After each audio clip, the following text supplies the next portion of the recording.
विज्ञान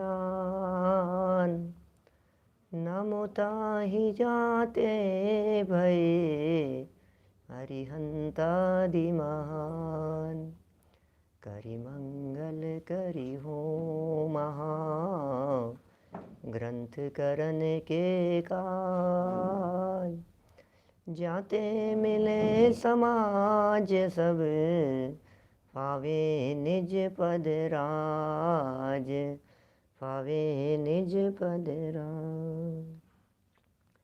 शिव उपाय करते प्रथम कारण मंगल रूप विघ्न विनाशक सुख करण नमो शुद्ध शिव भूप नमो शुद्ध शिव भूप। मोक्ष मार्ग प्रकाशक नामक ये ग्रंथ है। आचार्य कल्प पंडित प्रवर टोडरमल जी साहब की यह अनुपम रचना। 9वें अधिकार के अंतर्गत 2 प्रकरण कल तक हम यहाँ संपन्न कर चुके हैं। एक प्रकरण था पुरुषार्थ से ही मोक्ष प्राप्ति, और उससे पहले था आत्मा का हित मोक्ष ही है। हमारा हित मोक्ष में है और उस मोक्ष की प्राप्ति पुरुषार्थ से ही होती है। बड़े अच्छे ढंग से पंडित जी साहब ने निरूपण किया कि पहले यह नक्की करो कि मेरी भलाई किस में है, पहले यह नक्की करो कि मैं चाहता क्या हूँ। तो कहा भाई तू सुख चाहता है और पूर्ण सुख की प्राप्ति, निराकुलता रूप पूर्ण सुख की प्राप्ति एकमात्र मोक्ष में ही होती है, इसलिए ये बात 100% मान करके चलना कि मोक्ष में ही हमारा हित है। जब ये बात हो गई तो फिर कहा कि भैया इस मोक्ष में जिसमें हित है उसकी प्राप्ति कैसे होगी। तो कहा पुरुषार्थ से ही उसकी प्राप्ति संभव है, बिना पुरुषार्थ के उसकी प्राप्ति हो नहीं सकती है। तो पुरुषार्थ से मोक्ष प्राप्ति वाला प्रकरण दिया और काफ़ी विस्तार से इस प्रकरण को देते हुए कितनी कितनी बातें कही, क्या क्या करता है, क्या क्या उपाय करता है, गलत पुरुषार्थ करे अन्यथा पुरुषार्थ से फल चाहे तो कैसे हो। ऐसी ऐसी बातें पंडित जी ने बड़ी दृढ़ता से यहाँ सामने कही थी। और कर्म के उदय के ऊपर दोष लगाता है, स्वयं तो मेहनत बने रहना चाहता है, अपना दोष कर्माधिक पर लगाता है। जिन आज्ञा माने तो ऐसी अनीति संभव नहीं है, यह अनीति है, इसे अनीति कह करके पुकारा था। कल जो हमने अंतिम चरणों में प्रकरण आपके बीच में पढ़ा था, बड़ा सुंदर विषय था और उसमें ये कहा कि पुरुषार्थ कब कार्यकारी होता है, कब पुरुषार्थ किया जाना चाहिए। कर्म का जब तीव्र उदय हो रहा हो तो पुरुषार्थ नहीं किया जाना चाहिए, उपदेश भी नहीं दिया जाना चाहिए। ये बड़ा सुंदर प्रकरण था और अंत में आते आते कह दिया अवसर चूकना योग्य नहीं है। हमें बड़े भाग्य से यह अवसर मिल गया है, हमें बड़े भाग्य से मौका मिल गया है, प्रसंग मिल गया है, अपने आप को जानने समझने के लिए ये समागम मिल गए हैं। ये कोई कम नहीं है बातें, साधारण नहीं है ये बातें। जिस लेवल पर आज हम आकर के खड़े हो गए हैं, ऐसा कहता हूँ मैं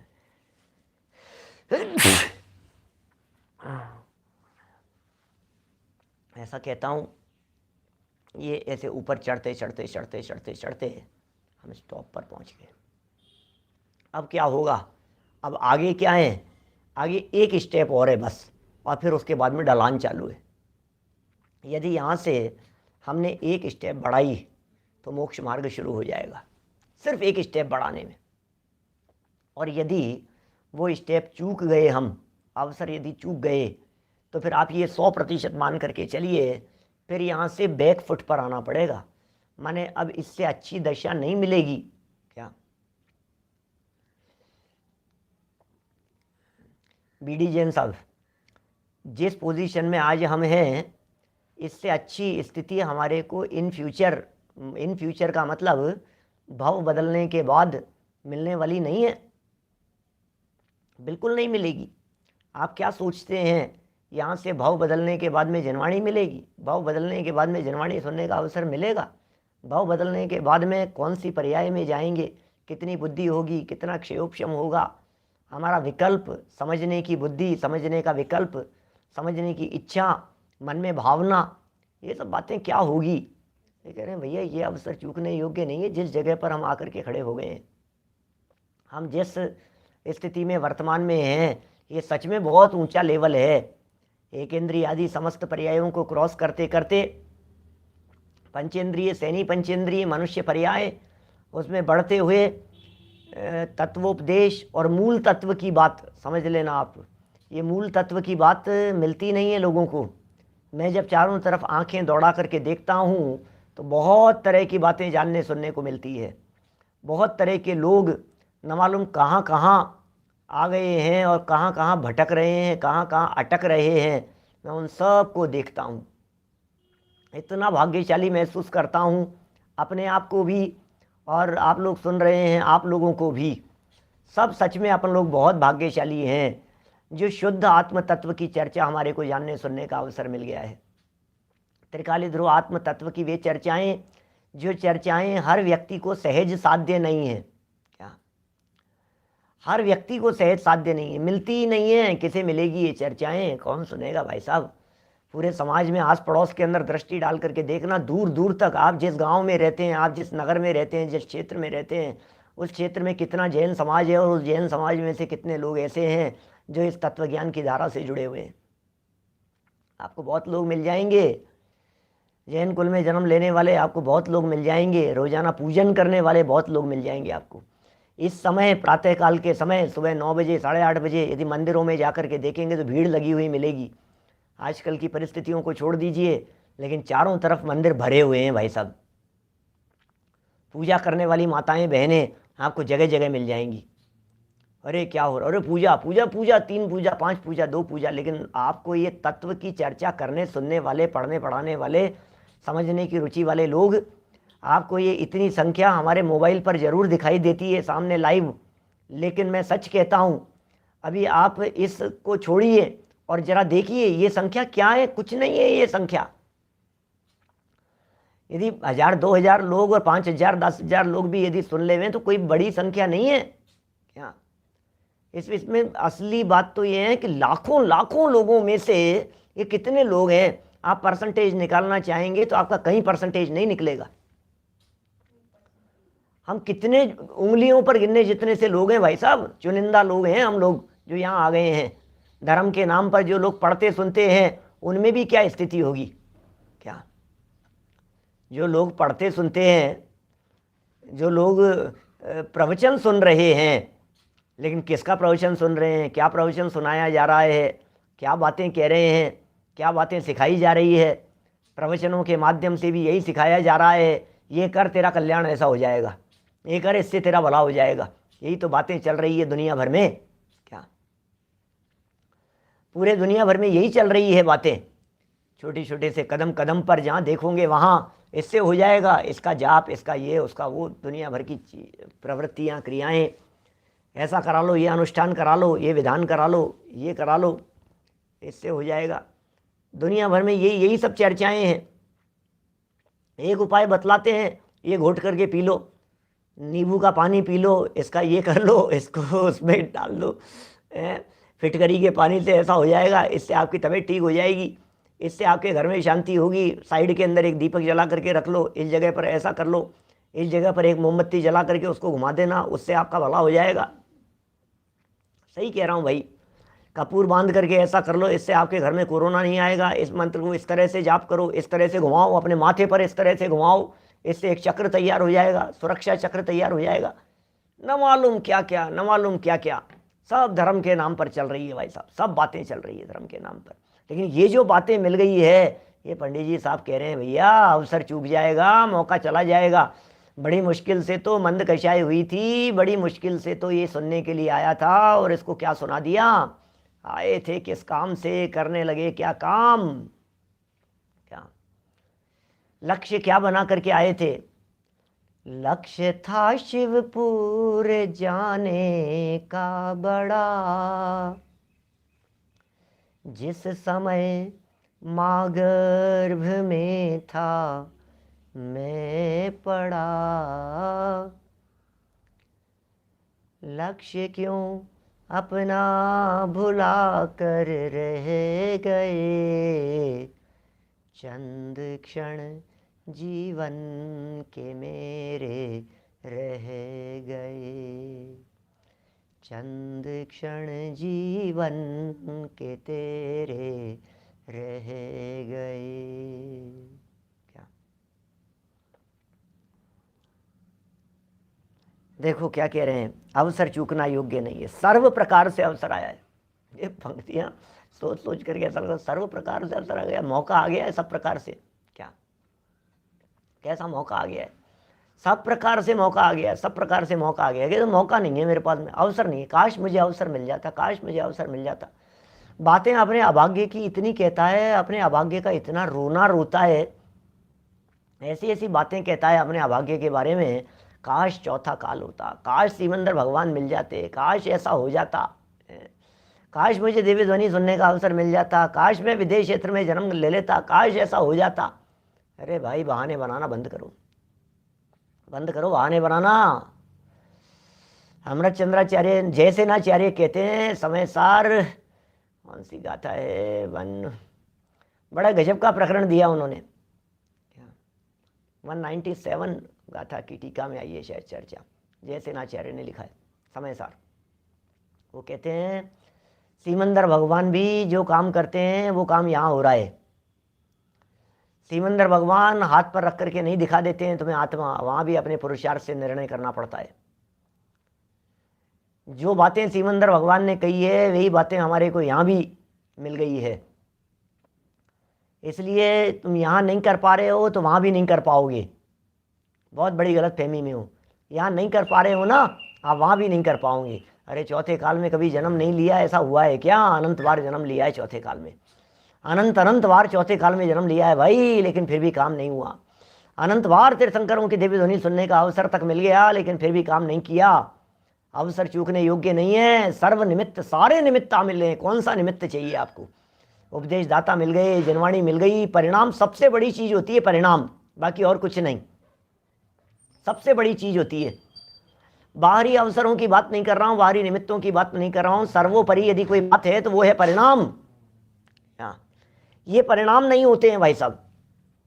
आपको समझाने वाले मिल जाते हैं, आपको जनवाणी मिल जाती है, आपको तत्वज्ञान की बातें मिल जाती है, आपको शास्त्र मिल जाते हैं। अरे किसके लिए सुलभ नहीं है बतलाइए मुझे। आपके यहाँ जिस मंदिर में, जिस जगह पर शास्त्र सभाएं चल रही है, क्या जिस जगह पर आपकी शास्त्र सभाएं चलती है, मैं आपसे पूछना चाहता हूं क्या आसपास के अंदर जैन समाज कम है क्या? प्रमोद जी भाई साहब, आपके विदिशा में जिस मंदिर में, आपके महावीर जिनालय में जहां आपके शास्त्र सभा चलती है, उस जगह पर आस पड़ोस में देखिए जरा समाज कितनी है, जैन समाज कितनी है, फिर सुनने वाले कितने आ रहे हैं। मैं पूछता हूं उनके पास में अवसर है या नहीं है? अवसर तो है लेकिन परिणाम नहीं है, क्या करे बेचारे। परिणामों से दरिद्र हैं, पैसे से संपन्न हो लेकिन परिणामों से दरिद्र हैं। कौन होता है संपन्न व्यक्ति और कौन होता है दरिद्र व्यक्ति? दरिद्रता और संपन्नता का संबंध संपत्ति से नहीं होता है। सारी दुनिया दरिद्रता और संपन्नता का संबंध संपत्ति से लगाती है, वैभव से लगाती है, धन से लगाती है। कितनी बड़ी प्रॉपर्टी है, कितनी बड़ी जमीन जायदाद है, कितना बड़ा मकान है, कितना धन है, कितनी संपत्ति है, सारी दुनिया इससे लगाती है। ये कितने संपन्न हैं। हम ये कह रहे हैं बाहर में वैभव से भले ही संपन्न हो लेकिन परिणामों से दरिद्र है वो व्यक्ति, जिसे जनवाणी सुनने का भाव नहीं आता है। जो व्यक्ति परिणामों से दरिद्र है, जिस व्यक्ति को समझ में नहीं आ रही है कि आत्मकल्याण कैसे होता है, जिस व्यक्ति को ये बात समझ में नहीं आ रही है कि मुझे धर्म कैसे करना है, जिस व्यक्ति को ये बात समझ में नहीं आ रही है कि आत्मकल्याण कैसे किया जा सकता है, जिस व्यक्ति को सुनने और समझने का भाव नहीं आता है, दरिद्र है वो व्यक्ति, दरिद्र है। जिस व्यक्ति को गरीबों की सेवा करने का भाव नहीं आता, जिसे दया का भाव नहीं आता, जिसे करुणा का भाव नहीं आता, उसे क्या कहेंगे? परिणाम शून्य है, दरिद्र है वो। कई तरह के दरिद्र होते हैं भाई साहब। कुछ लोग वचनों से दरिद्र होते हैं, प्रशंसा से भी वो घबराते हैं, प्रशंसा भी नहीं करते, प्रशंसा भी घुमा फिरा करके करेंगे, प्रशंसा भी मुक्त कंठ से नहीं कर पाएंगे, वो वचनों से दरिद्र है। वचने किम दरिद्रता, भावों में क्या दरिद्रता? भावों में उज्ज्वलता लाइए, भावों में वृद्धि कीजिए, भावों को बढ़ाइए, अपने परिणाम निर्मल कीजिए। भावना तो भाई ये भाव का नाश अवश्य हो जाएगा। भावों से दरिद्र मत बनिए, कितनी भी संपन्नता क्यों न हो, लेकिन यदि जिनवाणी सुनने का भाव नहीं आ रहा है, विचार ही नहीं आ रहा है कि ये तत्व ज्ञान कुछ है, विचार ही नहीं आ रहा है कि मुझे आत्म कल्याण करना है, विचार ही नहीं आ रहा है कि मुझे अपना भाव सुधारना है, विचार ही नहीं आ रहा है कि मैं मर करके कहाँ चला जाऊंगा, आज मरे और कल तीसरा दिन है, कौन किसको पूछता है। यहाँ चंदन की लकड़ियों में जलाया जा रहा है सेठ साहब को, और वहाँ नरक की भयंकर अग्नि में, धधकती हुई अग्नि के अंदर जल रहा है, तड़प रहा है, वहाँ कोड़े पड़ रहे हैं। यहाँ चंदन की लकड़ियों में जलाया जा रहा है। यहाँ चंदन की लकड़ियों की रंच मात्र भी ठंडक नीचे नहीं पहुँचती है नरक में। विचारणीय बातें हैं भैया। परिणामों से दरिद्र नहीं, परिणामों से उज्जवल बनो। और परिणामों की उज्ज्वलता किस चीज़ में है? समझने में है। ओहो, बड़े भाग्य से अवसर मिल गया है, यह अवसर चूकने योग्य नहीं है, बड़े भाग्य से मिल गया है। मैं दरिद्री नहीं हूँ क्योंकि मेरे परिणाम उज्ज्वल है। मैं दरिद्री नहीं हूँ क्योंकि मैं सम्यक दर्शन से संपन्न हूँ। मैं दरिद्री नहीं हूँ क्योंकि मैं सम्यक ज्ञान से संपन्न हूँ। मैं दरिद्री नहीं हूँ क्योंकि मैं चारित्र से संपन्न हूँ। जो सम्यक दर्शन, सम्यक ज्ञान और सम्यक चारित्र से संपन्न होते हैं, जो रत्नत्रय से संपन्न होते हैं, उन्हें तीर्थंकर परमात्मा भी संपन्न कह करके पुकारते हैं। जगत के सारे संपन्न लोग उनके आगे पानी भरा करते हैं। कौन संपन्न है? रत्नत्रय से संपन्न होने का प्रयास कीजिए। धन संपन्न में कुछ दम नहीं है, वैभव संपन्न में कुछ दम नहीं है, परिवार संपन्न है नहीं भाई, रत्नत्रय से संपन्न होना है, ये संपन्नता है। और वो संपन्न होने वाला है जो व्यक्ति रत्नत्रय के लिए प्रयत्नशील है, वो संपन्न होने वाला है। जिस व्यक्ति की दृष्टि बिजनेस पर है और बिजनेस कर रहा है, तो दुनिया कहती है ना भैया कोई बात नहीं, आज कुछ नहीं है, लेकिन हम दावे के साथ कह सकते हैं ये व्यक्ति संपन्न हो जाएगा, ये व्यक्ति देखना कितना आगे निकल जाएगा। तीर्थंकर परमात्मा समम शरण में बैठकर हम जैसे जीवों को देख करके ये कहते हैं, आज भले ही ये अल्प दिखाई दे रहे हों, लेकिन ये रत्नत्रय से संपन्न होने वाले हैं। और रत्नत्रय से संपन्न नहीं, ये अनंत ज्ञान से संपन्न होने वाले हैं, ये अनंत सुख से संपन्न होने वाले हैं। केवल ज्ञान लक्ष्मी इनके चरणों में आकर के लौटने वाली है। ये है संपन्नता। क्या होती है दरिद्रता और क्या होती है संपन्नता? विचारणीय बातें भैया, विचार करना। देखो टोडरमल जी साहब क्या कह रहे हैं, मोक्ष मार्ग के स्वरूप की तरफ बढ़ते हैं। संपन्न होने के लिए क्या किया जाए? क्या सच्ची संपन्नता के लिए क्या किया जाए? पेज नंबर 313 पर निकालिए, 313 नंबर पेज। मोक्ष मार्ग का स्वरूप। अवसर चूकने के बारे में ज़्यादा नहीं कह रहा हूँ, बहुत कह दिया है। फिर कभी बनेगा तो हम तो करते ही रहते हैं इस तरह की बातें, नहीं तो इतनी बातें हैं, घंटों चर्चा करो, रोजाना चर्चाएं करो, रोजाना 2-5 मिनट इसकी बात करो कि अवसर क्या मिल गया है और क्या खो देंगे हम। आज आंखें बंद होते ही हमारा क्या निकल जाएगा ये हमें पता नहीं है, क्या चीज़ छूट जाएगी। छूटता नजर आ रहा है, हर पल छूटता नजर आ रहा है, हर पल जा रहा है यदि काम नहीं हो रहा है तो। देखना, अब मोक्ष मार्ग का स्वरूप कहते हैं, पंडित जी बता रहे हैं स्वरूप। कहाँ मिलेंगे भाई साहब मोक्ष मार्ग का स्वरूप बताने वाले? देखो, जिनके निमित्त से आत्मा अशुद्ध दशा को धारण करके दुखी हुआ, जिनके निमित्त से, क्या जिनके निमित्त से यह आत्मा, किनके निमित्त से? क्या अशुद्ध दशा को धारण करके दुखी हुआ, अशुद्ध दशा को धारण करके दुखी हो रहा था ये जीव। ओहो, ऐसे जो मोहादि कर्म उनका सर्वथा नाश होने पर केवल आत्मा की सर्व प्रकार शुद्ध अवस्था का होना वो मोक्ष है। आत्मा की शुद्ध अवस्था का होना मोक्ष है। शुद्ध अवस्था की प्राप्ति हो जावे आत्मा को। अशुद्ध दशा धारण करके दुखी था, किसके निमित्त से? निमित्त शब्द का प्रयोग कर रहे हैं, इसका मतलब मोह का उदय इस जीव को दुखी करने में समर्थ नहीं है। पंडित जी साहब की पंक्तियों में बड़ी गहराइयाँ हुआ करती है। क्या बोलो, समझ में आ रही है क्या बात? बहुत मार्मिक विषय है, एक एक शब्द में कुछ गहराइयाँ छिपी हुई होती है, हर वाक्य के अंदर कुछ मर्म छिपा हुआ होता है। ये मर्म हमारे को पकड़ में नहीं आता। जिनके निमित्त से, पंडित जी निमित्त शब्द दे करके कुछ कहना चाह रहे हैं। पंडित जी निमित्त शब्द दे करके कुछ विशेष बात कहना चाहते हैं। पंडित जी निमित्त शब्द कह करके कहना चाहते हैं मोह का उदय तेरा कुछ बिगाड़ने में समर्थ नहीं है। पंडित जी निमित्त कह करके कहना चाहते हैं मोह का उदय आ रहा हो तो डरना मत उससे, क्योंकि वो निमित्त मात्र है। तेरा पुरुषार्थ उस मोह को धूल धूमिल कर देगा, तेरा पुरुषार्थ उस मोह का नामो निशान मिटा देगा, इसलिए डरने की जरूरत नहीं है। अशोक पाटनी जी भाई साहब बोलो।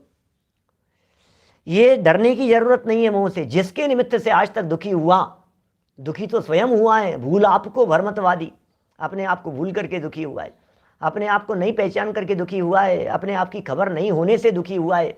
तेरी परेशानी का कारण जगत में कोई नहीं है, लेकिन जब परेशान हो रहा था तो सामने कौन खड़े थे? बोले मोहनीय खड़े थे। मोहनी का उदय सामने चल रहा था। ये कह रहे हैं जिनके निमित्त से आत्मा अशुद्ध दशा को धारण करके दुखी हुआ। कौन है ऐसे जिनके निमित्त से अशुद्ध दशा को धारण किया? कौन है ऐसे जिनके निमित्त से ये दुखी हुआ? ऐसे मोहादि कर्म, मोहादि कर्म क्या उनका सर्वथा नाश होने पर केवल आत्मा की सर्व प्रकार से शुद्ध अवस्था, ओहो, आत्मा की सर्व प्रकार से शुद्ध अवस्था का होना वो मोक्ष है। मोक्ष है भाई साहब। आत्मा की सर्व प्रकार से शुद्ध अवस्था का होना मोक्ष है। उसका जो उपाय कारण, उसे मोक्ष मार्ग जानना, उसके उपाय को मोक्ष मार्ग जानना, वो क्या चीज है? क्या कह रहे हैं? उसके उपाय का जो कारण है मोक्ष मार्ग। मोक्ष किसका नाम है? शुद्ध अवस्था, आत्मा की शुद्ध अवस्था है जहाँ मोहादि कर्म नहीं है। सर्व प्रकार के मोहादि कर्मों का अभाव हो जाना, सर्व प्रकार से मोहादि कर्म नष्ट हो जाना, ऐसी जो बात है, सर्व प्रकार से शुद्ध अवस्था, मोहादि कर्म जहाँ नष्ट हो गए हैं, पूरी तरह से नष्ट हो गए हैं, वो मोक्ष है। उस अवस्था को मोक्ष कहते हैं, उस अवस्था को मुक्ति कहते हैं। उसका जो उपाय, उसका जो कारण, वो मोक्ष मार्ग है। क्या समझना आप क्या कह रहे हैं भाई साहब? ये कह रहे हैं उसका जो उपाय मतलब कारण, मोक्ष नहीं, मोक्ष का जो उपाय है, उस उपाय को क्या कहते हैं? उस कारण को क्या कहते हैं भाई साहब? उस कारण को कहते हैं मोक्ष मार्ग। मोक्ष अलग चीज है और मोक्ष का मार्ग अलग चीज है। यहाँ मार्ग की चर्चा चल रही है। मोक्ष और मोक्ष मार्ग सब अलग अलग प्रकार की चीजें हैं। मोक्ष तो पूर्णता है और मार्ग रास्ता है। यहाँ बात कर रहे हैं रास्ते के संदर्भ में, मंजिल तक पहुंचने का रास्ता क्या है, वो यहाँ बात बतला रहे हैं। ये कह रहे हैं सर्व प्रकार शुद्ध अवस्था का होना मोक्ष है। उसका जो उपाय कारण, उसे मोक्ष मार्ग कहते हैं। वो कारण क्या है, अभी उसकी चर्चा करेंगे। ये प्रकरण बहुत सुंदर प्रकरण है, बहुत मार्मिक प्रकरण है। कुछ दिन पहले भी इस प्रकार की चर्चा आई थी, तो मैंने ये कहा था कि आगे जब आएगी चर्चा तो करेंगे। क्या 2-4 दिन पहले जब चर्चा आई थी एक प्रकरण में विविध प्रकार के कारणों के संदर्भ में, तो मैंने कहा था आगे आने वाला है। यहाँ नहीं कह रहा हूँ, फिर भी हिंट दिए थे आपको द्रव्यलिंग और सम्यक तो रत्नत्रय के संदर्भ में। वहाँ कारण तो अनेक प्रकार के होते हैं। देखना भाई, मोक्ष मार्ग के लिए, मोक्ष की प्राप्ति के लिए कारण तो अनेक प्रकार के होते हैं। कोई कारण तो ऐसे होते हैं, याद आ रही है आपको पिछले वाक्य? क्या पिताजी साहब? कोई कारण तो ऐसे होते हैं जिनके हुए बिना तो कार्य नहीं होता। क्या कुछ कारण ऐसे हैं जिनके हुए बिना तो कार्य नहीं होता, और जिनके होने पर कार्य हो या ना भी हो। ओहो, क्या कह रहे हैं भैया? ये प्रथम 3 बातें कहेंगे पंडित जी साहब, यहाँ ध्यान दीजिएगा। पहला पॉइंट है, ये पॉइंट बना करके यदि आप विषय को देखेंगे तो आपको विषय समझ में आएगा। मार्मिक विषय है, समझने योग्य है, उपयोग की एकाग्रता भी चाहिएगी। देखिए, वहाँ कारण तो अनेक प्रकार के होते हैं। अब पहला कारण क्या कह रहे हैं? कोई कारण तो ऐसे होते हैं जिनके हुए बिना तो कार्य नहीं होता। ध्यान दीजिएगा, जिनके होने के बिना तो काम नहीं होता, माने जिनका होना तो बहुत जरूरी है। क्या इनके बिना तो काम नहीं चलता है भैया, ये तो जरूरी है। क्या बहुत बहुत मार्मिक विषय है, आप समझने की चेष्टा करना। अभी इसके उदाहरण आप लौकिक भी निकाल सकते हैं, अपनी इच्छा से भी निकाल सकते हैं, क्या क्या बातें हो सकती है। जब आप विचार करेंगे, निर्णय करेंगे, तो कई तरह के उदाहरण निकल करके सामने आएंगे। प्रकरण मोक्ष मार्ग का चल रहा है, हम उसी विषय वस्तु को यहाँ देख रहे हैं। देखिए क्या कह रहे हैं, कोई कारण तो ऐसे होते हैं। कैसे कारण होते हैं? कोई कारण तो ऐसे होते हैं जिनके हुए बिना तो कार्य नहीं होता, जिनके होने के बिना काम नहीं होता। और जिनके होने पर कार्य हो या न भी हो, ये दोनों तरह की बातें लग जाती है, हो तो हो और नहीं हो तो नहीं भी हो।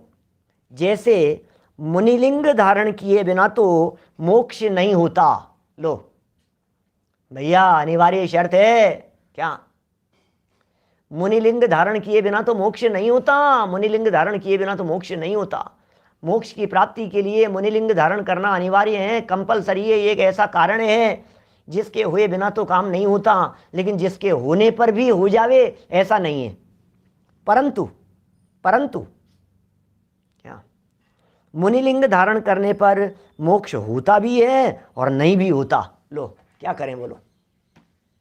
क्या बातें कह देते हैं भाई साहब हैं। शब्दों की गहराइयाँ कितनी होती हैं, समझने की चेष्टा करें। पहले कारण की बात हो गई, क्या कारण बतला दिया? माने वाक्य नोट कीजिए, दिमाग में अपने वाक्य को नोट कीजिए। एक कारण तो ऐसा हो गया जिसके होने पर, जिसके बिना काम नहीं होता। यहाँ से शुरू कीजिए। क्या? जिसके बिना काम नहीं होता, लेकिन हो तो काम हो जावे ऐसी गारंटी नहीं है। क्या क्या कहा? जिसके बिना तो काम नहीं होगा, इसका मतलब वो तो करना ही पड़ेगा, लेकिन ये हो गया तो गंगा जी नहा लिए, इस धोखे में मत रहना।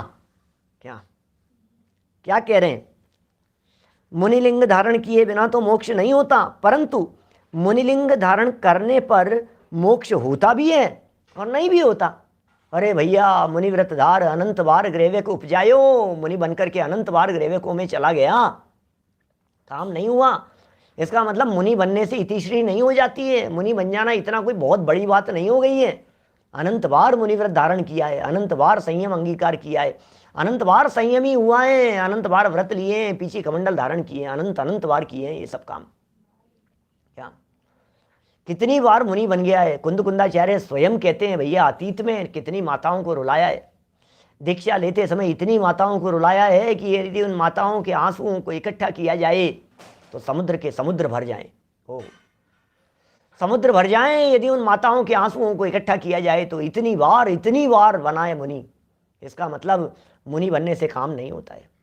लेकिन एक बात बहुत गजब की कह दी है, मुनि बनना कंपलसरी है, मुनि बने बिना काम नहीं होगा। ऐसा नहीं हो सकता है कि कोई व्यक्ति ये कहे कि मैं मुनि नहीं बनता हूं, मेरा काम हो जाएगा। इस धोखे में भी मत रहना। क्या देखिए, तथा कितने ही कारण ऐसे हैं, कितने। अब सेकंड कारण की बात करते हैं, दूसरे कारण की बात बतलाते हैं पंडित जी। तथा कितने ही कारण ऐसे हैं कि मुख्यतः तो जिनके होने पर कार्य होता है। क्या मुख्यतः तो जिनके होने पर होता है, परंतु किसी के बिना हुए भी कार्य सिद्धि हो जाती है।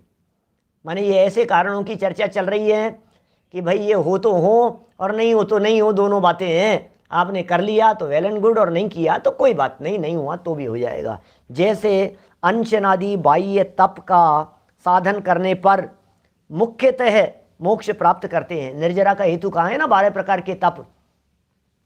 अंश अनुनोदर वृत्ति परिसंख्यान रस परित्याग विविध शय्यासन कायव क्लेशा बाह्यम तपे प्रायश्चित विनय वैयावृत्त स्वाध्याय वित्सर्ग ध्यानानुत्तरम। ये जो बातें कही है, 6 बहिरंग तप, 6 अंतरंग तप। क्या सोचना जरा क्या कह रहे हैं। बोले ये जो अंशन आदि जो तपों को धारण किया है, ये कह रहे हैं यहाँ इनके होने पर, अब ये कोई ज़रूरी नहीं है क्योंकि आगे उदाहरण दे दिया, परंतु भरत आदि के बाह्य तप किए बिना ही मोक्ष की प्राप्ति हुई। 2 बातें हो गई। एक वो जिसके बिना काम नहीं होगा। क्या एक वो जिसके बिना काम नहीं होगा, लेकिन होने पर भी हो या नहीं हो, ठीक है। दूसरा वो ऐसा कारण जिसके होने पर काम हो भी जाए और नहीं होवे तो भी हो जाए। क्या ऐसी कोई बात नहीं है, ठीक है ना। जैसे समझ लीजिए कहीं कोई मीटिंग का आयोजन किया हमने, अब अध्यक्ष जी आएंगे तभी मीटिंग होगी। क्या लेकिन अध्यक्ष जी आ गए फिर भी मीटिंग नहीं रखी तो नहीं रखी, अब नहीं हुई फाइनल, चलो कोई बात नहीं। दूसरा ये कि अध्यक्ष जी तो नहीं, अब दूसरे लोग पदाधिकारी वे आ जाएं तो भी अच्छी बात है, वे नहीं आए तो भी मीटिंग हो सकती है। ऐसी हो जाती है ना परिस्थितियां। देखिए फिर कह रहे हैं अब तीसरा कारण, अब और तीसरे महत्वपूर्ण बात की तरफ ले जा रहे हैं। तथा कितने ही कारण ऐसे हैं जिनके होने पर कार्य सिद्धि होती ही होती है। बोलो आपको क्या करना है, आपको कौन सा कारण अपनाना है जिसके होने पर कार्य सिद्धि, क्या कह रहे हैं, होती ही होती है। अरे यार ऐसा काम करो ना जिसके माध्यम से कहीं कोई रुकावट नहीं हो, ऐसा काम करो ना जिसके अंदर किसी प्रकार की कोई अड़चन नहीं हो। क्या क्या समझ में आ रही है बात? ऐसे प्रयास किए जाने चाहिए। सुनो, जब हम परीक्षा की तैयारी कर रहे होते हैं तो कुछ क्वेश्चन तो ऐसे होते हैं जो क्वेश्चन परीक्षा में आएंगे ही आएंगे, कुछ क्वेश्चन ऐसे होते हैं जो आ भी सकते हैं और नहीं भी आ सकते हैं, कुछ क्वेश्चन ऐसे होते हैं जो आ जाए तो ठीक और नहीं आए तो ठीक। माने कितनी तरह की परिस्थितियां बनती है। आप जब बिजनेस कर रहे होते हैं तो आप कितनी बातें सोचते हैं, दुकान पर बैठे हुए, ग्राहकों से डील करते हुए, कहीं कोई टेंडर पास होते हुए, कहीं कोई इस तरह के प्रसंग बनते हों, तो आप ये सोचते हो नहीं भैया इनके साथ में तो ये डील फाइनल होना कंपलसरी है, जरूरी है, ये तो जरूरी है, इसके बिना तो अपना बिजनेस नहीं बढ़ पाएगा, इसके बिना काम नहीं हो पाएगा। जैसे समझ लीजिए आपको यदि फैक्ट्री लगानी है, आपको यदि कोई काम इस तरह का करना है, फैक्ट्री लगानी है मान लो इंडस्ट्री, तो जब तक गवर्नमेंट के ऑर्डर नहीं आ जाएं, वहाँ से जो पेपर फॉर्मेलिटी पूरी होनी है वो जब तक नहीं हो उसके बिना काम नहीं होगा। अनिवार्य चीज़ है ना। बोले उसके बिना आप फैक्ट्री नहीं लगा सकते हैं, लेकिन वो ऑर्डर पास हो जाने पर भी आप लगा पाएं और नहीं लगा पाएं, दोनों प्रकार की चीजें हैं। लेकिन वो अनिवार्य कारण था, उसके बिना नहीं होगा। गवर्नमेंट से ऑर्डर मिले बिना काम नहीं होगा, वो जरूरी है वो चीज। अब दूसरी तरह की चीजें लगाओ, गवर्नमेंट से ऑर्डर वाली बात को तो छोड़ो, है ना। अब ये कह रहे हैं अब दूसरी तरफ से बात लगाओ कि साहब हमने दुकान ले ली, जमीन ले ली, या समझ लीजिए हमारे पास में दुकान खुद की नहीं थी, तो कोई बात नहीं, खुद की हो तो भी दुकान लगाई जा सकती है और खुद की नहीं हो तो भी दुकान चलाई जा सकती है किराए पर लेकर के। तो दोनों बातें हो गई यहाँ। अब ये कारण कैसा है, नहीं साहब काम कर रहे हैं साहब, दुकान खोल रहे हैं तो दुकान तो चाहिए ना कम से कम हमारे को, कि नहीं सुनो भैया, क्या माने आप सुनो, ये जो है ना नहीं हो सकता, जरूरी नहीं है वो दुकान आपके पास में होना, हो तो भी ठीक है, नहीं हो तो भी ठीक है, माने दोनों प्रकार की स्थितियां बन जाती है। तो कई तरह के उदाहरणों की बातें हैं। अब टोडरमल जी यहाँ तीसरे उदाहरण की बात कह रहे हैं, जिसके होने पर काम होगा ही होगा, जिसके होने पर काम होगा ही होगा, अनिवार्यतः काम होगा। पेज नंबर निकालिए, 314 है, मोक्ष मार्ग प्रकाशक 314 हिंदी वाला ग्रंथ, और पहली लाइन, जिनके न होने पर सर्वथा कार्य सिद्धि नहीं होती। ओहो, दोनों तरफ कसावट आ गई है। जिनके होने पर कार्य होगा ही होगा, क्या समझ में आ रही है? जिनके होने पर काम होगा ही होगा, और जिनके नहीं होने पर काम नियम से नहीं होगा। ऐसी 100% बात कर रहे हैं निर्मल चंद जी साहब। क्या बात कह रहे हैं देखिए, जैसे साहब कौन सा कारण है ऐसा, ये कह रहे हैं सम्यक दर्शन ज्ञान चारित्र की एकता होने पर तो मोक्ष होता ही होता है। ओहो, और उनके न होने पर सर्वथा मोक्ष नहीं होता।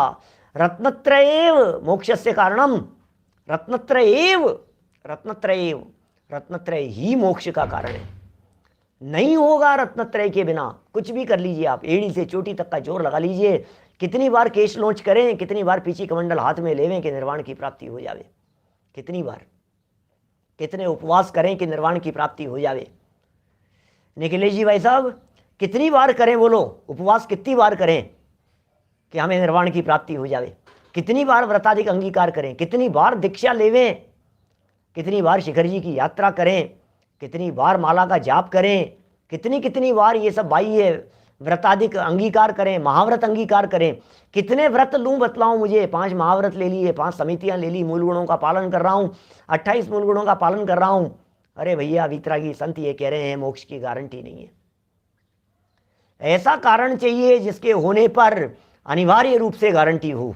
क्या ऐसा कारण चाहिए जिसके होने पर अनिवार्य रूप से, क्या मनीष वत्सल जी साहब क्या कह रहे हैं, अनिवार्य रूप से, ऐसा अनिवार्य कारण, रत्नत्रय के बिना आज तक कभी किसी को निर्वाण की प्राप्ति नहीं हुई। जो होएंगे या हो रहे या सिद्ध अब तक जो हुए, ये बात है निर्भ्रांत वे सब आत्मदर्शन से हुए। क्या योगेंद्र देव कहते हैं योग सार में, रत्नत्रय ही एकमात्र ऐसा कारण है। यदि ये रत्नत्रय ऐसा अनिवार्य कारण नहीं होता तो उमा स्वामी आचार्य मोक्ष के कारण की चर्चा करते समय ये सूत्र क्यों लिखते? बोलो, कितने सुंदर लाइन कह दिए, इनकी एकता होने पर मोक्ष होता ही होता है और नहीं होने पर सर्वथा नहीं होता है। ये है तो काम 100% हो जाएगा और ये नहीं है तो काम 100% दावे से नहीं होगा। ऐसे यह कारण कहे, उनमें अतिशय पूर्वक नियम से मोक्ष का साधक, अतिशय पूर्वक भी और नियम से, क्या 130 नंबर के कलश में कही, समय सार में 131 नंबर के कलश में कही, वेद विज्ञान ते सिद्धा सिद्धा एकल केचन तस्यैव भाव तो बद्धा बद्धा एकल केचन। 131 130 वेद विज्ञान ते सिद्धा, क्या या भाव यदि भेद विज्ञानम 130 नंबर, भाव यदि भेद विज्ञानम इदम अवचिन्न धारया तावत यावत पराच्युत्वा ज्ञानम ज्ञाने प्रतिष्ठते। क्या वेद ज्ञान की भावना तब तक भाना जब तक निर्वाण की प्राप्ति नहीं हो जाए। ये अनिवार्य कारण कह रहे हैं यहाँ। वेद विज्ञान कहो, सम्यक दर्शन कहो, सम्यक ज्ञान कहो, सम्यक चारित्र की चर्चा कहो, ये सब चीजें एक दूसरे से जुड़ी हुई हैं। वेद विज्ञान माने सम्यक ज्ञान है और सम्यक श्रद्धा वो सम्यक दर्शन है और फिर सम्यक चारित्र, ये तीनों की एकता की बात कर रहे हैं यहाँ। सम्यक दर्शन, सम्यक ज्ञान और सम्यक चारित्र के अलावा और कोई मार्ग ही नहीं है और कोई रास्ता ही नहीं है। क्या अब तक जो भी सिद्ध हुए या आगे होंगे। सुनो भैया क्या कह रहे हैं, ऐसे ये कारण कहे, उनमें अतिशय पूर्वक नियम से मोक्ष का साधक जो सम्यक दर्शन ज्ञान चारित्र का एक ही भाव, सो मोक्ष मार्ग जानना। सम्यक दर्शन, सम्यक ज्ञान, सम्यक चारित्र का एक ही भाव, एकता, सो मोक्ष मार्ग जानना। इन सम्यक दर्शन, सम्यक ज्ञान, सम्यक चारित्र में एक भी न हो तो मोक्ष मार्ग नहीं होता। अकेले सम्यक दर्शन का नाम मोक्ष मार्ग नहीं है, अकेले ज्ञान का नाम मोक्ष मार्ग नहीं है, अकेले चारित्र का नाम मोक्ष मार्ग नहीं है। एक होएंगे तो जुदे जले दब लोए, ऐसा लिखा है। अंध पंग और आलसी जुदे जले दब लोए। अंधा है, पंगु है, आलसी है, जुदा जुदा होंगे तो जल जाएंगे। बोलो समझना जरा क्या कह रहे हैं, जुदे जुदे होंगे तो जल जाएंगे, जुदे जुदे हो जाएंगे तो मारे जाएंगे। अंधा है, कर नहीं पा रहा है, आलसी है, काम नहीं कर पा रहा है, अंधा है, पंगु है, नहीं पार हो पाएगा। तीनों चाहिए, श्रद्धा भी चाहिए, ज्ञान भी चाहिए, चारित्र भी चाहिए। बड़ी बड़ी गजब की चर्चाएं हैं भाई साहब, बड़ी गजब की चर्चाएं हैं। एक एक शब्द को बहुत बहुत गहराई से स्वीकार करना, अंगीकार करना। ये बातें जो कह रहे हैं, इन बातों को समझना एक बार। तीन में से एक भी नहीं। ये कहता है चारित्र तो ले लेता हूं मैं, तुम श्रद्धा से चले जाना, तुम ज्ञान से चले जाना, मैं चारित्र से चला जाऊंगा। नहीं, एक काम करो, तुम चारित्र से चले जाओ, मैं श्रद्धा से चला जाऊंगा। अरे भाई, जहां जनागम में अकेले ज्ञान की चर्चा की हो, वहां भी श्रद्धा और चारित्र साथ में समझना। ज्ञान में मोक्षस्य कारणम, अकेले ज्ञान की चर्चा की है। ज्ञान क्रियाभ्याम मोक्ष है, कहीं ज्ञान और क्रिया दोनों की चर्चा की है। ज्ञान ने और क्रिया ने की मैत्री की चर्चा की है कहीं पर, और कहीं तीनों की बात कही है। जहाँ एक है वहाँ भी तीनों हैं, जहाँ तीनों हैं वहाँ एक है। एक दो तीन, तीनों साथ ही होते हैं, ऐसा समझना। क्या सम्यक दर्शन और सम्यक ज्ञान हो गया है तो चारित्र की अनिवार्यता होगी ही होगी। ये पंडित जी साहब आगे कहना चाह रहे हैं। क्या बोलो, कैसी बात कह रहे हैं, सुनना आगे पंडित जी साहब क्या कह रहे हैं। यहाँ जो बात कही जा रही है, ये कह रहे हैं एक ही भाव सो मोक्ष मार्ग जानना। इन सम्यक दर्शन, सम्यक ज्ञान, सम्यक चारित्र में एक भी न हो तो मोक्ष मार्ग नहीं होता। यदि इनमें से एक भी नहीं होगा तो वही सूत्र में कहा है, सम्यक दर्शन ज्ञान चारित्राणि मोक्ष मार्ग है, ये सूत्र में कहा है। सम्यक दर्शन ज्ञान चारित्राणि मोक्ष मार्ग है। सम्यक दर्शन, सम्यक ज्ञान और सम्यक चारित्र, अब इनकी एकता के संदर्भ में जितनी चर्चाएं करनी हो सब कम है। जैसे कहते हैं ना, राजवार्तिक तत्वार्थ राजवार्तिक अकलंक देव आचार्य का लिखा गया ग्रंथ, उसमें उन्होंने एक बहुत सुंदर उदाहरण दिया। कौन सा उदाहरण? वैद्य का उदाहरण दिया, दवाई का उदाहरण दिया, औषधि का उदाहरण दिया। बीमार व्यक्ति का इलाज कैसे होगा, ये स्वस्थ कैसे हो जाएगा? बोले औषधि लेने से। बोले लेकिन 3 बातों का ध्यान रखना पड़ेगा यहाँ। कौन सी 3 बातों का ध्यान रखना है?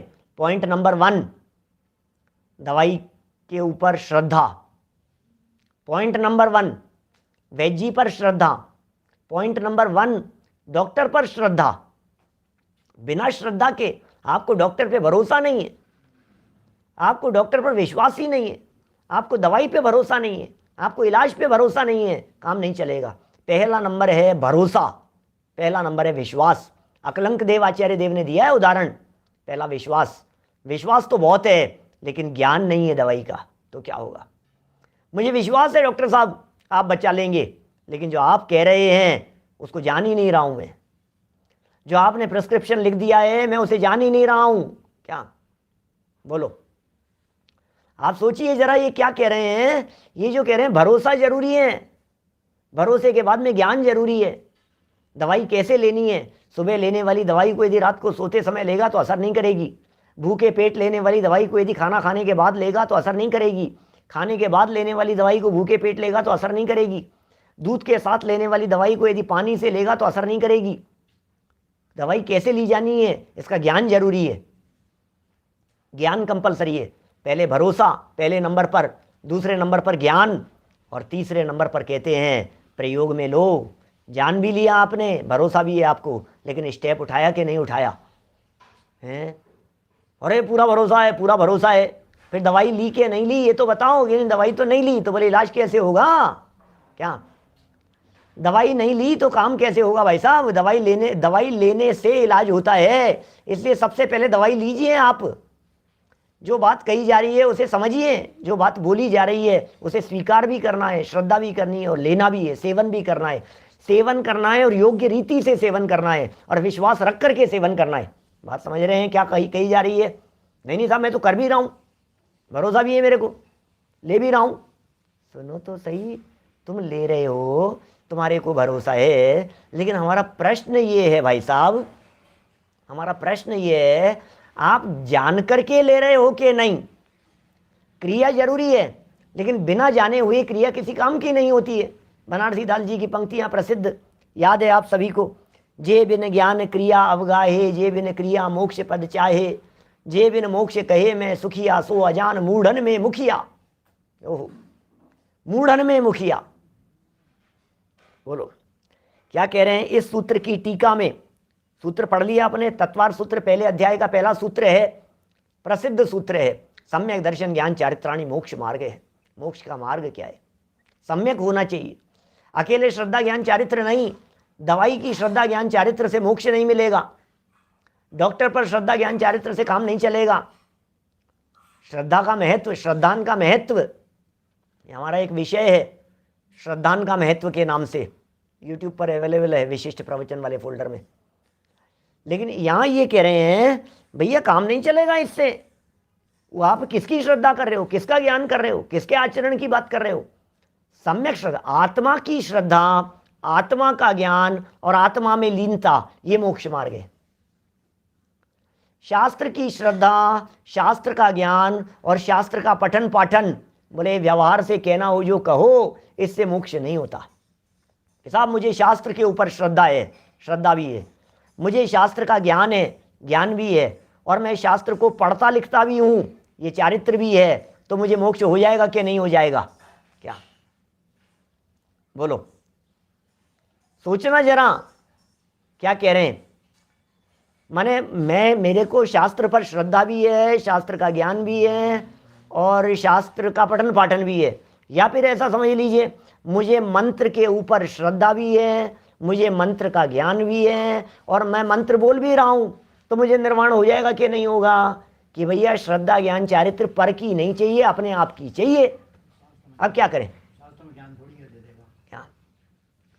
हाँ, आपको जो श्रद्धा ज्ञान चारित्र चाहिए वो अपनी श्रद्धा, अपना ज्ञान और अपने में लीनता, काम खत्म, दूसरे की जरूरत ही नहीं है। दूसरे की जरूरत होगी तो मोक्ष मार्ग पराधीन हो जाएगा। भैया मुक्ति का मार्ग पराधीन नहीं है, स्वाधीन मार्ग है, स्वाधीन मार्ग है, स्वाधीन मार्ग है। क्या बोलो, सुनो क्या कह रहे हैं। ये कह रहे हैं इस सूत्र की टीका में कहा है कि यहां मोक्ष मार्ग है, ऐसा एक वचन कहा। सर्वार सिद्धि में कहा है, इस तरह का तत्वार सूत्र की टीका है, ऐसी बातें कही है। सुनना क्या कह रहे हैं। इस सूत्र की टीका में कहा है कि यहां मोक्ष मार्ग ऐसा वचन कहा, उसका मोक्ष मार्ग ऐसा वचन कहा, एक वचन कहा, एक वचन कहा, एक वचन है ये। उसका अर्थ यह है कि तीनों मिलकर एक मोक्ष मार्ग है। सम्यक दर्शन ज्ञान चारित्राणी, चारित्राणी ये बहुवचन है, और मोक्ष मार्ग है ये एक वचन है। संस्कृत जानने वाले बहुत अच्छे से जानते होंगे, बहुत सारे तो हमारे सब विद्वान ही हैं सब। तो सम्यक दर्शन ज्ञान चारित्राणी ये तो बहुवचन है, तो फिर मोक्ष मार्गाणी कहना चाहिए था। सम्यक दर्शन ज्ञान चारित्राणी मोक्ष मार्गाणी, क्या ये जो भी है। तो ये कहना चाह रहे मोक्ष मार्ग है, क्यों कहा, बोले तीन अलग अलग मार्ग नहीं है, तीनों को मिलकर के मार्ग तो एक ही है।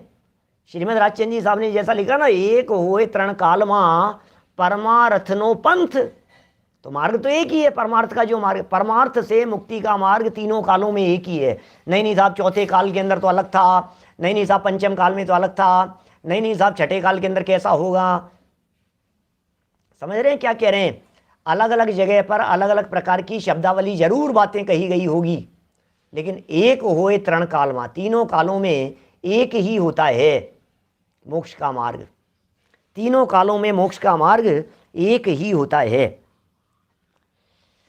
तीनों मिलकर एक मोक्ष मार्ग है, अलग अलग तीन मार्ग नहीं है। अब एक बड़ा गजब का प्रश्न उठाया है, आत्मार्थियों के लिए बहुत समझने योग्य प्रकरण है, विशेष प्रकरण है, पंडित जी की विशेष गहराई इसमें छिपी हुई है। असंयत सम्यक दृष्टि जीव है, चारित्र नहीं है, तो उसको मोक्ष मार्ग हुआ या नहीं हुआ। असंयत सम्यक दृष्टि के चारित्र है या नहीं है, फिर उसको मोक्ष मार्गी माने या नहीं माने, उसे मोक्ष मार्गी कहें या नहीं कहें, ये बात यहाँ कही गई है। इसकी विशेष चर्चा कल यथा समय आगे बढ़ाएंगे अपन, मिलेंगे ठीक 9:20 पर। अभी की चर्चा को यहीं विराम दे रहे हैं। जनवाणी स्तुति। निज निधि निज में बताई, यह अनंत उपकार है, उसके लिए जिन वाणी माँ को वंदना शत बार है, वंदना शत बार है। 9 बार नमो हरिहंताणम, नमो सिद्धाणम, नमो हरियाणम, नमो वज्रायणम, नमो लोये सव्य सागुणम। हरिहंताणम।